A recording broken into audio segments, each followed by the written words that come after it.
The guy on the line with us is regarded by some as the best pound for pound in the world, and that's Miguel Torres, the 135 champ. Miguel, how you doing? It's Steve and Dave. Doing good, man. How you guys doing today? Really good, really good. We appreciate you coming on. So we want to get to a bunch of different MMA topics. Tell people your fight is all set, right? August 9th, and you've got a challenger all set up. Yep, August 9th against Brian Bowles at the Hard Rock, the new venue they made up. So I can't wait. We're going to be the first WC event there. So it's going to be pretty exciting. Yeah, it should be a good show. You know, to me, your position in that weight class is going to be a little bizarre coming up because you're so tall. Bowles is actually kind of like the average height guy for the weight. And then if you beat him, you may – what do you do against guys who are like 5'4" and 5'3"? How the hell do you punch him?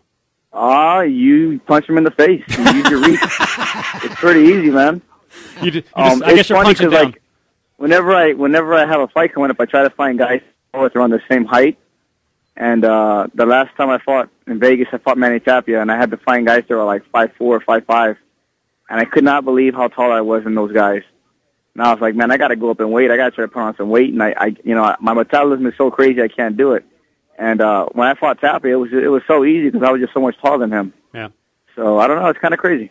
Yeah, that was an impressive fight. I didn't count a right hand, I think, until maybe – how long did the fight go? Middle of the second round? Middle of the second. Well, I didn't use my right hand on purpose because he was talking crap about my boxing. I know. And I wanted to show him that I knew how to box. So the biggest thing, to show another guy how to box is to use your jab. You did a clip. I was going to say you did a Klitschko on him because Klitschko had a fight like that where he literally threw like 200 jabs and a couple of right hands.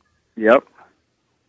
Well, I want to make the right hands count. Well, the wave is coming. Not that you haven't had good competition to this point, but it's coming because obviously there are a lot of good fighters out there at 135. So where do you kind of feel like you are now? Because I remember talking to you, I think it was in Columbus, and you were saying, hey, I'd like to put weight on. If there aren't enough high-profile fights down at 135, I'll move up. So what's your mindset now? Well, I'm happy where I'm at now at 135. I want to cement a legacy. I'm one of the first fighters at 135 to actually be in the weight class in the popularity. I'm doing your right favor did for 145. So I want to do that at 135. I think a couple more years here, 2 or 3 more years here at this weight class. And then before I retire, I want to move up in weight just for some really big fights, some high-profile fights. And you think it's a matter of time before – because one of the issues is going to be money for a while here. As the WEC builds, they want the fighters to be understanding, but you guys also have a clock. I mean, you can be told, hey, deal with less money, but I would suppose they're taking care of you. That's one of the issues. I mean, they do take care of us. They give us undisclosed bonuses, and there's perks on the side, but – I have a family, and I got things that I want to do with my gym, and I have other venues that I can get into as far as, making income.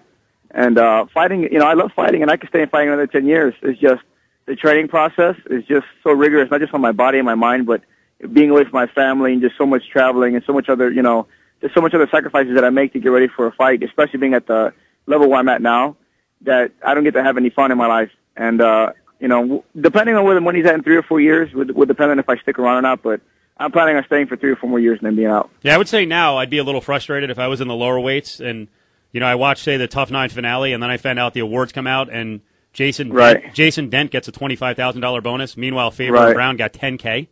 Right. So, well, I mean, I was at that Faber fight, and that was one of those fights. I'm sure that they gave bonuses bigger than that were disclosed to Faber and Brown. Yep. I mean, that fight was – I've never been to a show where the crowd was so into an event.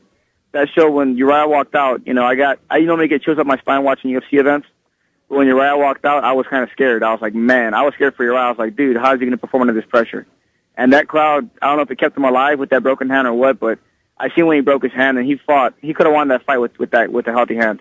Yep, absolutely. It was incredible. Yeah, had him in position for a bunch of chokes and couldn't cinch it in. Yep. That's Miguel Torres with Stephen Davey, ESPN Radio 1100. You talked about not having any fun. So give everybody an idea of what you've got to go through and why there's just not any time for stuff you want to do. Well, the biggest thing when you're getting ready for a fight is getting your mindset right. And if you're training for a fight and the day's coming up, you got 2 months to get ready for your fight, and you're going out and you're having a good time, and you're going to the movies and playing video games and doing all this other stuff where you're not focused on what you got to do. When the fight comes that night, the day of the fight, you think back in your training process. That's the ground, that's your base of what's getting you ready for this fight. And you think about that process and what did you do to get ready for that fight. And you think in the back of your head, I was drinking, I was out eating fast food, or I was out partying, or I was out hanging out with these people and I wasn't in the gym, or, you got to be focused on what you got to do. The physical part is the easy part. Anybody can be in shape. But to mentally be prepared for a fight, that very few people can do. And that's what I do when I get ready for a fight. You know, I wake up in the morning and I train. I'll eat. I'll take a nap. I'll go back to the gym, or I'll go for a run at the beach. So I'm at the beach, but I'm not really having a good time at the beach because I'm training. I'm running. You know, I get out of the beach. I got to get back and sleep again because the sun's real hard on your body. And then at night I train again. So there's no time to go out. There's no time to do anything else but to eat and go to sleep because you got to do it all over again in the morning. My guess, it's just a process. Yeah, my guess though is that I think you're probably a little more dedicated than the average professional athlete, which may explain why you're as good as you are. I mean, it sounds like it's a tie-in. I'm not saying there's a lack of dedication among most professional athletes, regardless of the sport, but I'm not sure that many of them are at quite that level. Well, I mean, it's just a mentality. It's how you think about it. For me, fighting is a lifestyle. Mixed martial arts is a lifestyle for me. I do this as a martial artist to be a martial artist in its most pure sense. I don't consider myself a fighter. I do this for enlightenment. I do this to learn more about myself, to challenge myself. And, you know, for me, it's the process. A lot of other guys, they get into the sport, you know, they played football, or they wrestled in high school, they get into the sport in their mid-20s, and they do it because they think it's cool, or they want to make a lot of money, or they're trying to break onto a scene. And their mindset's a little bit different.